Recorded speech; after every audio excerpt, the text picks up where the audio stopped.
Live from WTVO 17 and your home team, Eyewitness News at 5 starts now. A man and a woman are shot in the early morning hours in Rockford. Now with the sun up, Forest City Police work to learn what led up to the gunfire.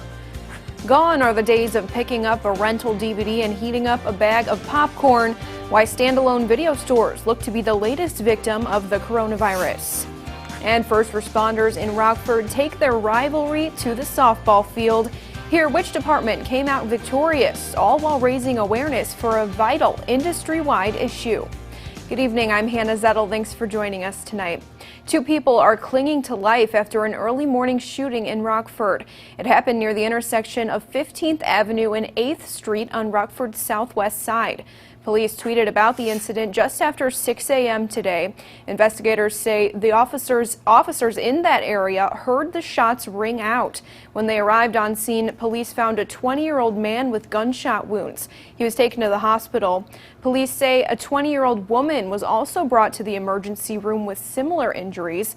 Investigators have not released the victim's current conditions. Police in Beloit say a Saturday night fight ends in gunfire. It happened just before 6:30 last night on Broad Street between Prospect Avenue and Pleasant Street. Investigators say a fight broke out in a parking lot. Moments later, the incident escalated to a gun being fired. Police say one person was shot in the leg and taken to the hospital. They are expected to be okay. Anyone with information about that fight is urged to contact Beloit PD. With the advent of streaming services and movie vending machines, COVID-19 seems to be the nail in the coffin for many brick and mortar video stores. Family Video announcing this month nearly 200 Midwest stores will close their doors for good. But as our Michelle Rave reports, some state-line film enthusiasts aren't ready to give up their rental movie nights. From the moment you walk into a Family Video store, brings back nostalgia. Coming in, looking at the movies, looking at the games, gumball machines, different things that, kids especially nowadays have never, been in video stores because there's not many left. Family Video recently announced it will close 160 of its 550 stores nationwide. Locally, 2 are closing in Janesville, 2 in Beloit, and 1 in Roscoe. Although the pandemic played a major role in the shutdowns, online streaming services like Netflix also made an impact. Loves Park and Roscoe store manager Christina Wallenberg says the store offers something you can't get online. I feel like with streaming and with Redbox, there's no customer service person to help you. And we have a lot of regulars come in, what's a good movie this week? So they do feedback and input from us employees. Do you watch Yellowstone? Yes. If you like Yellowstone, it's good. Regular customers say the service and in-person interactions is what keeps them coming back. I talk to her every time I come in here. We have a good relationship, and I have a good relationship with everybody that I run into at any of the Family Videos. I see a buddy of mine I don't ever see no more comes up. We seem to run into each other a lot of times up here, old friends. Longtime customers are relieved to hear locations in Loves Park and Belvedere will remain open. If they have to close some stores to make it financially right for them, I get that, but I hope they don't close them all. I really hope they don't. That'd break my heart. I don't know where they'd go to rent a movie. The Roscoe location has begun its liquidation sale with select items at 25% off. Reporting for your home team, I'm Michelle Rave. State health officials report over 1,400 new cases of coronavirus in Illinois. 1,402 new cases of COVID brings the state case total to 274,258. 14 additional deaths increases the fatality toll to 8,450. Health officials say the 7-day statewide positivity rate is holding at 3.5%. Locally, Winnebago County health officials will provide a COVID update tomorrow.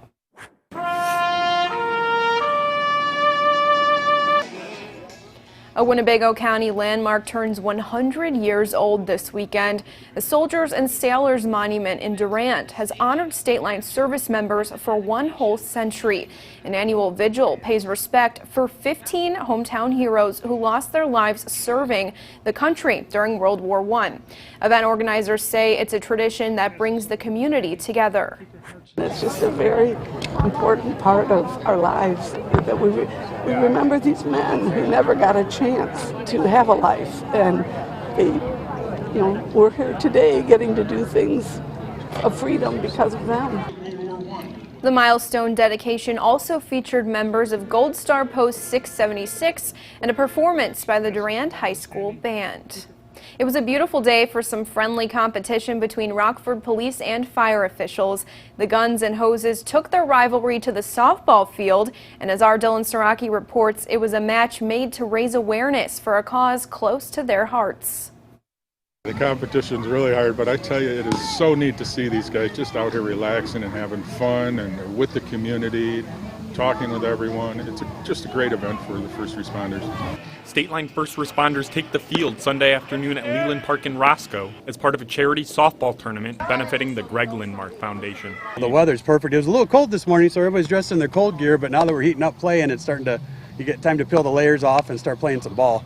Couldn't ask for a better day. I mean, this is perfect fall weather, 70 and sunny. In 2015, former Rockford Deputy Police Chief Greg Lindmark took his own life. Greg's family created the foundation in his name to help connect first responders to mental health services. Right now, with everything that's going on with the COVID and the uproaring in this country, it's just, we all need to come together, and they really need to focus on their mental health. The stress is hard enough with that job, let alone everything else. These are trying times across the country for first responders, particularly law enforcement right now. To have organizations and community members like this showing the support, that really helps. Rockford Police have participated in the Coaches Clincher benefit for the last 4 years. And for the first time, Rockford Fire fielded a team for the tournament. In our career fields between police and fire, we see a lot of stuff that the average person doesn't. And it's good to have the different avenues to be able to handle that rather than just trying to keep it internally. And this helps us kind of get used to that a little more and get to work with the cops and see what they're going through a little bit better and get a better understanding between the two public services. Rockford Fire's first game win set the stage for the marquee matchup. After a hard-fought contest, the fire department ended up winning by a score of 3-1. But Rockford Police Chief Dan O'Shea says he's glad they came out. It's great rivalry between police and fire all the time, joking rivalry, because we work hand in hand, and we're very appreciative. In Roscoe, for your home team, I'm Dylan Saraki. Midwest lawmakers on both sides of the aisle are calling for reforms after a new report from a nonpartisan government watchdog found some farmers got a much bigger slice of the $23 billion program designed to help farmers hurt by the trade war with China. The Department of Agriculture is denying any wrongdoing. Eyewitness News reporter Raquel Martin is keeping you connected to the nation's capital. I'm not surprised by it, and I continue to be irritated by it. Iowa Senator Chuck Grassley says Midwest farmers are getting the short end of the stick again. Peanuts and rice and cotton coming out better than corn, soybeans, and wheat. A new report from the Nonpartisan Government Accountability Office reveals southern and large farms took home a bigger share of the federal relief payments designed to help farmers hurt by the trade war with China. And this is just another reason why we need to bring more equity to Midwestern agriculture. Democrats see a deeper problem. The report found that Georgia farmers received the highest average payments in the country, nearly double the national rate. Oh, and it just so happens that Secretary Perdue's from Georgia. What a coincidence. Illinois Democratic Congresswoman Sherry Bustos and Ohio Senator Sherrod Brown say the findings prove the administration can't be trusted. They're denying there was any hanky-panky there, but it's pretty clear what happened. But Georgia Congressman Doug Collins says there's nothing wrong with the way the system is working. I think it's a reflection of our growing agricultural economy, the things that I've fought for before. Secretary Perdue is actually fighting for all of the farmers. And again, I think this is a political year issue to tarnish at the president. The Department of Agriculture calls the GAO report misleading, but says the agency welcomes feedback from Congress to improve the program. In Washington, Raquel Martin.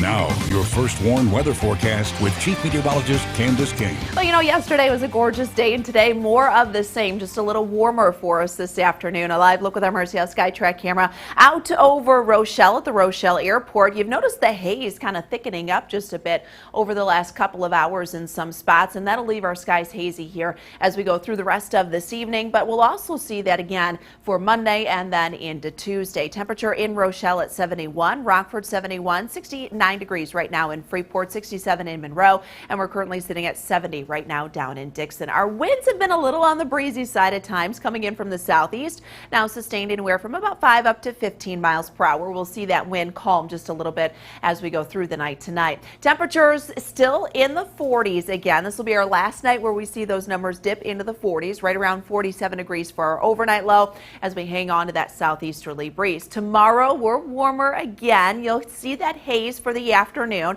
Winds coming in more from the south. Temperatures climbing up to about 76 degrees for our Monday. We can actually see that warmth a little more back off to the west as we hang on to more of a southerly and then southwesterly wind later this week. That'll help bring those temperatures up, but we are going to stay dry. Really not looking at any chance for any rainfall in the next several days. Might actually have to wait a week before we actually see any decent chance for some rain. Now there is a storm system up here to the north across the plains and the Midwest. That is going to stay to our north. We've had a few clouds as a result of that, and we might see a couple additional clouds as we head through the afternoon tomorrow. One area that we continue to watch having an impact here along the coastline from Texas all the way to Louisiana, Alabama and Mississippi. Tropical storm Beta still continues as a tropical storm, really hasn't strengthened too much.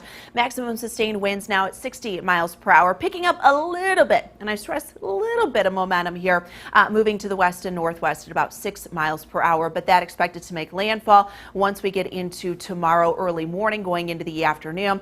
Possibility heavy rain, storm surge, that is going to be a big threat along with the wind. Now that moisture is actually all going to stay down to our south. You get a lot of rainfall here from the coastline of Texas out through Louisiana, and then that moisture gets shunned a little bit to our east and southeast. We'll see some clouds actually increase Tuesday night going into Wednesday, and we could see some of that cloud cover again as we head into Thursday. So what that'll do is just dip temperatures down a little bit. There's actually a cold front that comes in on Thursday afternoon, but most likely that is going to come through dry. So you see how our numbers climb mid upper 70s these next couple of days, dipping just a little bit on Thursday, but we're right back into the 80s once we head into Friday, Saturday, and then Sunday sticks out like a sore thumb, dropping numbers possibly into the 60s by the end of next weekend and then early next week, or within a week's time. And that's because we get this big dip in the jet stream that'll develop here across much of the plains in the Midwest. It's brief, but it could cool us down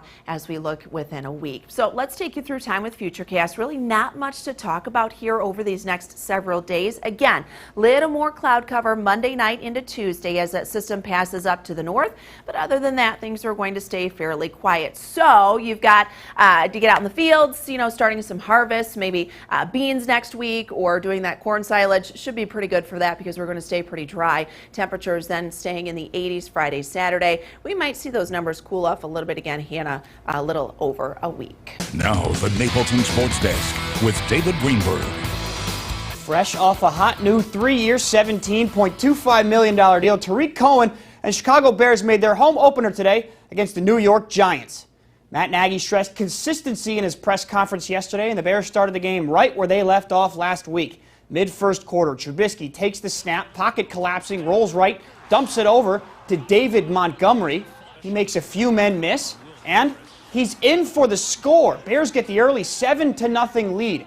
They would get a field goal, now have the 10-0 lead inside the 2-minute warning, trying to get a score before the half.